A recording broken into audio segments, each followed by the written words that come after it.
নারী পুরুষ নির্বিশেষে আজ সকলে সখী। তাদের মানস পূজার মাধ্যমে তারা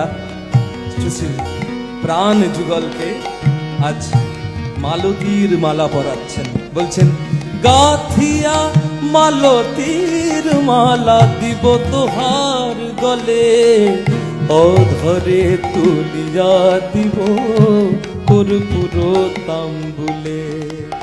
রাধা কৃষ্ণ প্রাণ মোর যুগল কিশোর, রাধা কৃষ্ণ প্রাণ মোর যুগল কিশোর।